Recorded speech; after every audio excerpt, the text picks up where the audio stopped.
With analysis of the peace plan and his thoughts on the Secretary Pompeo interview, I'm joined by Middle East expert and former advisor to the president, Dr. Walid Phares. He joins us from Florida. Walid, this plan has been seen by many as favorable to Israel, but not so much to the Palestinians. Now, as mentioned by the secretary there, this is a first offer. What do you expect the Palestinian counteroffer to look like? Well, first of all, it's very important to understand that as a first offer, it calls for a counteroffer. That's the philosophy of the whole plan of the deal of the century. It's a plan in the making, in progress. I've spoken with actually advisors to President Abbas in 2016, 2017. They were expecting something like that, maybe not the map that was showed by the president, but they had concerns, obviously, about the whole process. And I think that this first deal ensured, at least on the map, two things. Number one, Israel was concerned about security. It got this border in the map that would separate Israel from Jordan. The Palestinians were very concerned, and I heard them telling me this many times, about the link between the West Bank and Gaza. Guess what? A tunnel was offered. It's an unhinged tunnel. I mean, you could use it, and there is no problem with it. Right. But of course, the other issues will have to be discussed: refugees, Jerusalem, and many other matters. Right. Right. Well, let's talk about that. Now, the maps of this plan have been drawn up by the U.S. and Israel, basically. And as you mentioned, they don't give the Palestinians everything they wanted.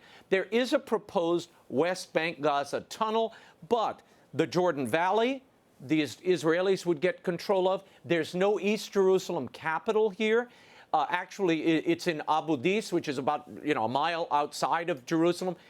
Is that a deal breaker for the Palestinians?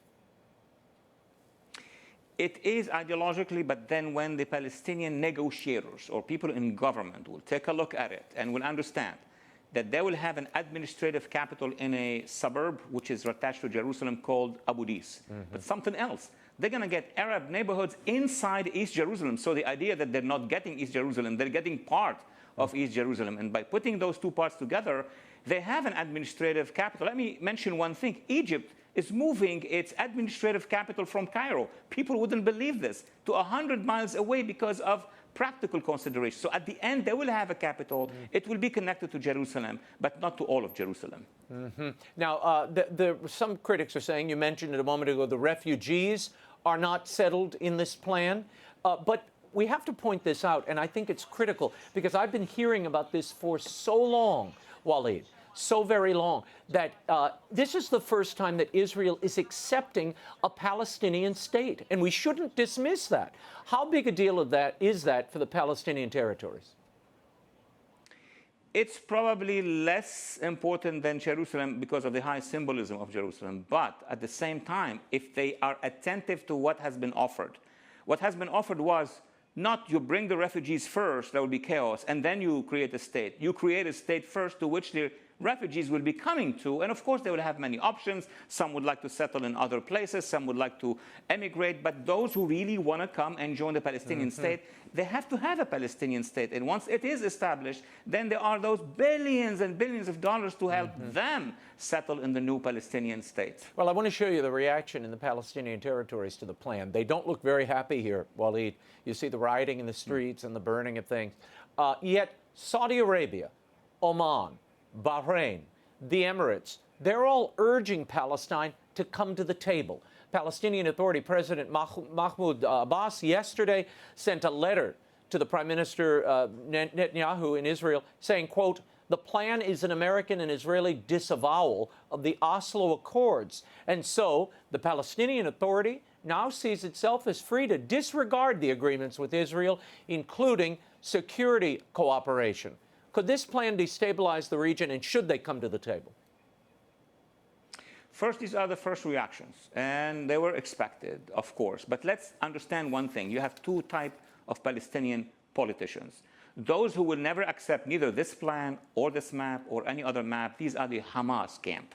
And the Hamas camp is linked to whom? To Iran and to Hezbollah. That's a different story.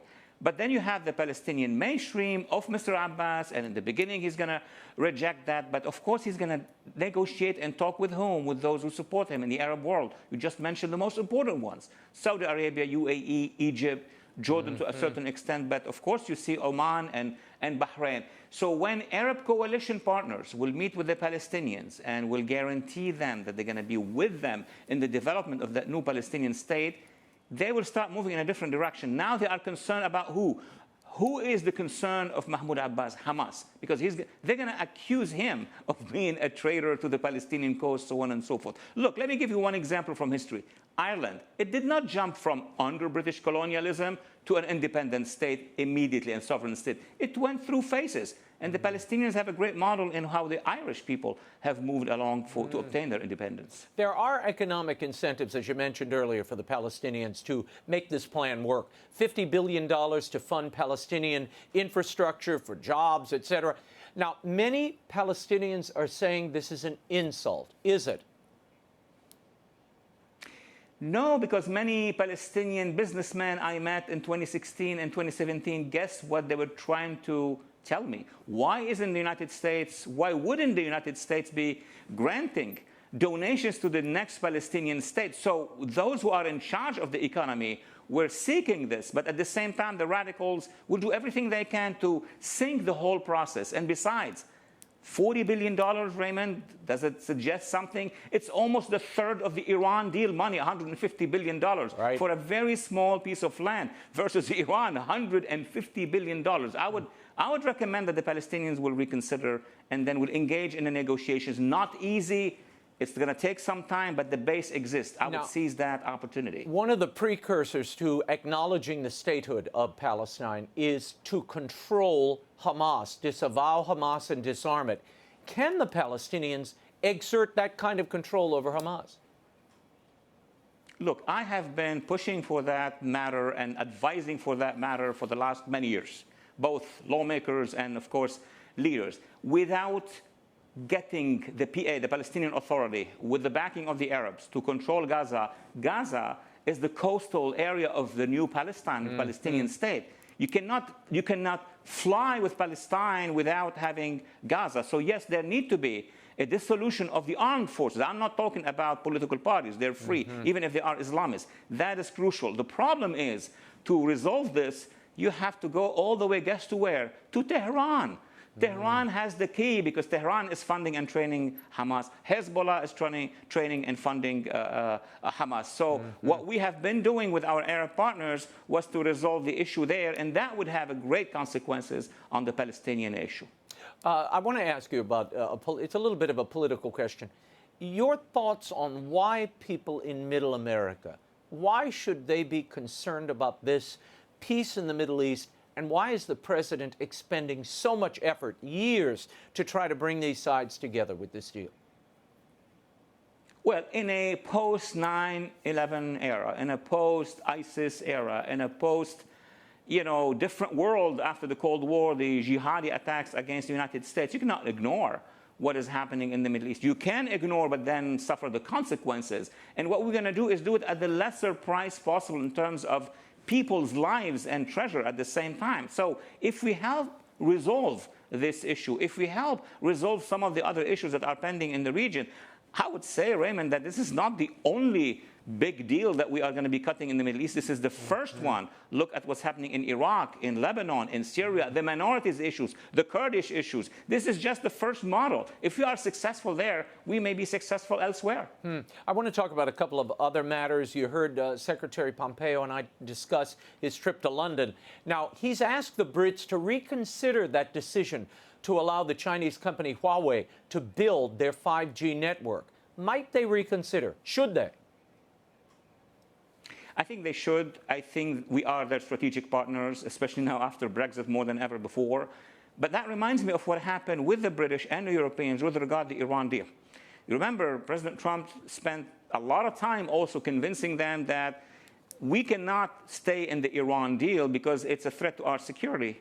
But you guys have economic and financial interests, your companies, at the end of the day. So something very close is happening now with Huawei. We consider that the Chinese will use Huawei, and I think that's a good argument, to do intelligence on us and our allies. And in Britain, of course, you have financial interests with this company. But with time, I think, the British, especially this government, will understand that it's much better to be in line with their allies, the United States, who are always there at their side when there are strategic security problems. So it's going to take dialogue between us and the British to resolve the matter. Before I let you go, I just want to focus once more on this peace plan. They're calling it the plan of the deal of the century. It is the first time, it seems to me, that Israel is willing to accept a Palestinian state.